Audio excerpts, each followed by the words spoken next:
project too. So, just so we're clear, I'd rather you all be mad or disheartened with me right now. I'm not gonna tell you something that we're not gonna do. I'm not gonna say something that I believe that'll make you all happy, you know, and so that's why there's not a commitment for the CBA right now, because I can't guarantee Business you. don't make everybody happy, but it No, don't. but what I'm saying is I'm being 100% honest with you on what I'm gonna do and how we're gonna move forward at this point in time. So I'm being honest with you that I'm pretty sure you're not going to be at the table when we talk about negotiation. No, I know Well, that. right, I well, know, what I'm but gonna tell you is that creativity, we when will you get to do, that table, you right. got us. I have planned or contemplated to do, I think, to a degree, what you're saying, through opportunities like this. This is my community advisory board. This is it right here.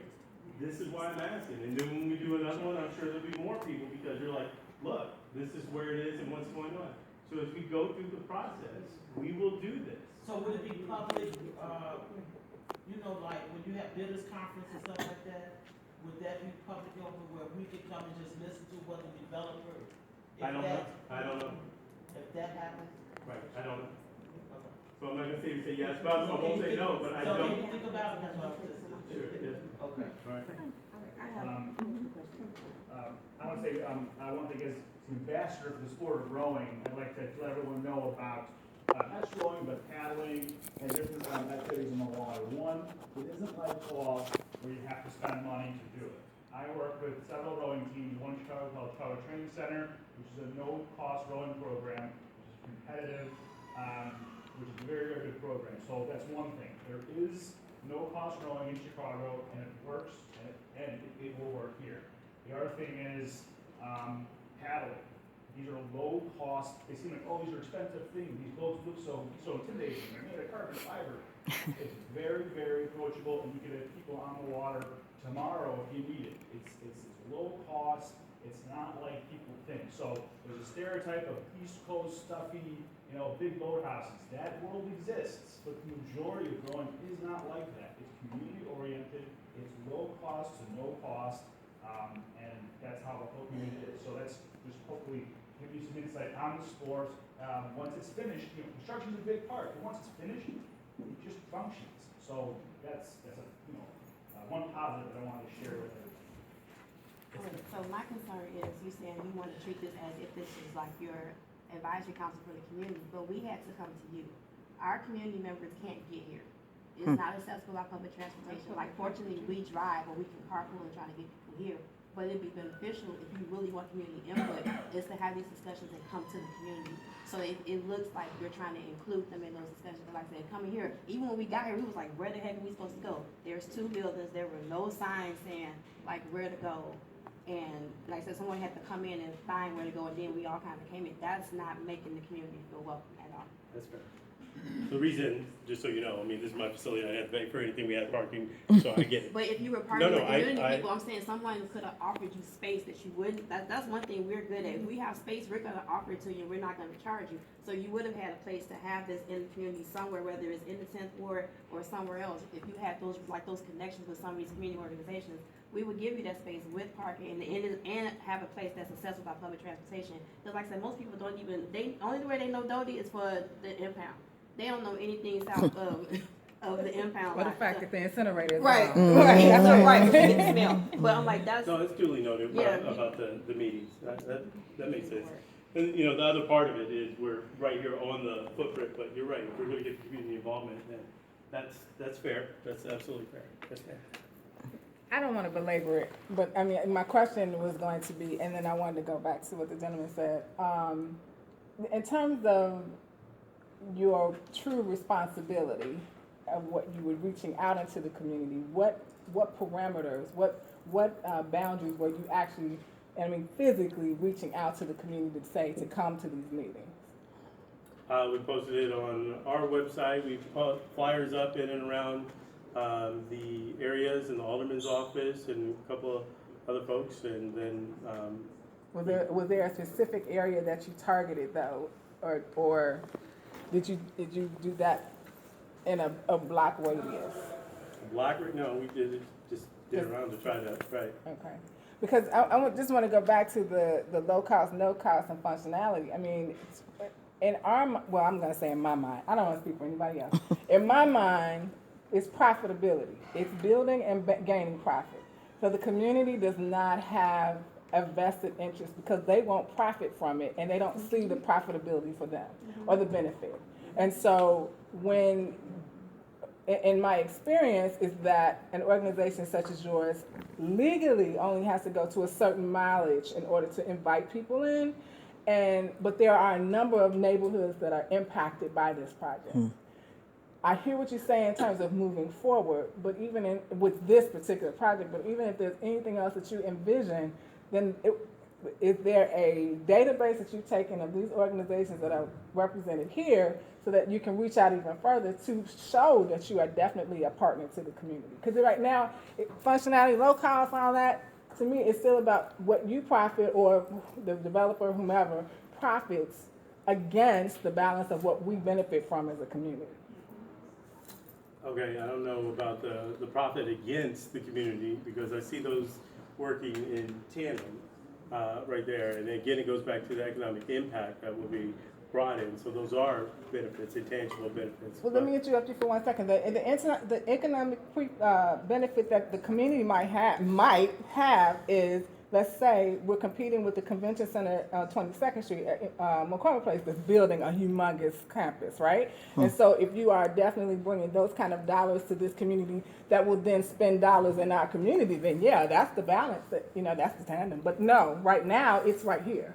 And so I'm just trying to understand in terms of your thinking, you're saying right now we can't be at the table. That crushes. I said at the final negotiating, I said, we're gonna do this. This is being at the table.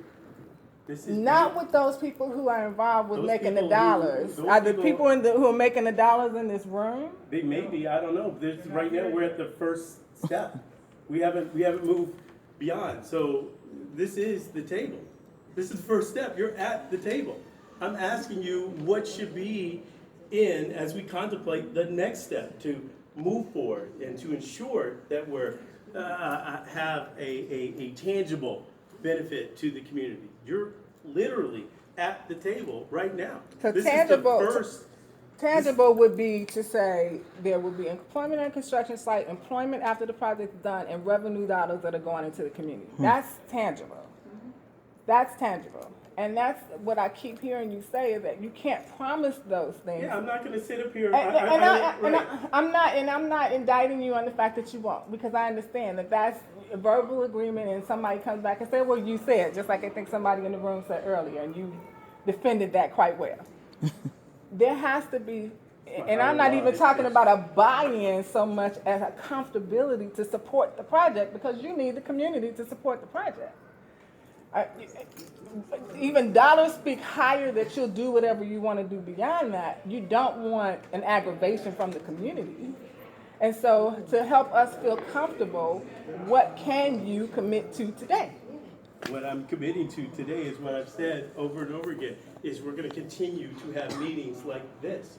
So what other commitment do you want from me right now? This is a strategic plan, putting something on paper and you taking it back to your table and saying, this is what the community said, and so let's add it to a PowerPoint to make them feel a bit more comfortable about how we've had a discussion and we hear them. We want something on piece of paper that says, these items you agree to, these items we agree to, we're coming in the middle, have a discussion, have a disagreement, agree to disagree, and have something that's firm, so that we feel comfortable about our space. We know, or some of us, I can't speak for everybody in the room, that this used to be a landfill, an incinerator that stunk around the entire area, that became beautified without any type of consideration to the community to even benefit from being a part of it. I've lived here all my life. When it became one of the golf courses that one of my friends would use, and I know he uses a number of very high-end golf courses, and I didn't know it was here, I have a problem with that. Or when I'm hearing word of mouth that there's this meeting today in order to talk about this hotel that obviously has already been discussed and planned. It's been discussed since the 80s. This is not brand new. So I have a problem with that. So that means that to help me feel more comfortable, or those people in the room feel more comfortable, that there be something that is formalized and not verbalized, if that makes sense.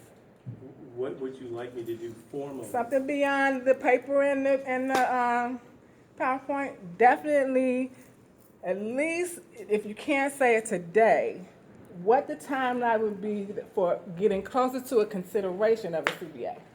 Because that's what would make us come. You're hearing that over and over again.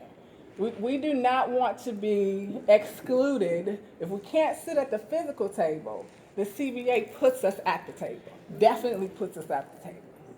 And that's the lack of, that would be the lesser of aggravation for you, and a partnership and a building and a branding of this project from the community, which is really important. It's really important in terms of even the protection of the boundaries in terms of what has to be done here. You know, that's. Right, well, I'm not gonna do a CBA, and I'm not gonna agree to a CBA at this time. Or a I'm not timeline gonna- of what time would you consider getting to that point? I don't know, because I'm not good, I don't know. What I can tell you is we'll continue to host meetings like this, so that we are getting the feedback, and host a meeting like this, supposed to be one-on-one, so, you know, you're like, last time we discussed this, is that still in there? And if so, great, if not, why not? And we can go forward, that's what I commit to. Clayton, one thing, this is, back in the 70s, we used to call this brainstorming session. And I think one thing that is scary to me is there's nothing written up there. No one from the community has gone up there and put down what they think should be here, how it's operated, how it benefits 10th Ward, 9th Ward, what are the parameters of it. So if they don't get that information from us, regardless of a CBA or something, they won't know. I mean, we have to actively write what your wishes and desires are on these sheets of paper, or go up there and write it up on those posters and tell the Port Authority what you want, what your community wants. Because if you don't write it down, if you don't have something that they can walk away with, they won't have anything to respond to. I mean, it's good to talk about it, and I understand your fears. I grew up in Woodlawn, and my relationship to the University of Chicago was not good. But you got to get up here and actually do some work and write on these poster boards, write on these pieces of papers, and tell the Port Authority what you want out of this project. I'm not going to go back and forth. I just want to say this, and I think I'm not going to say anything else. That is wonderful.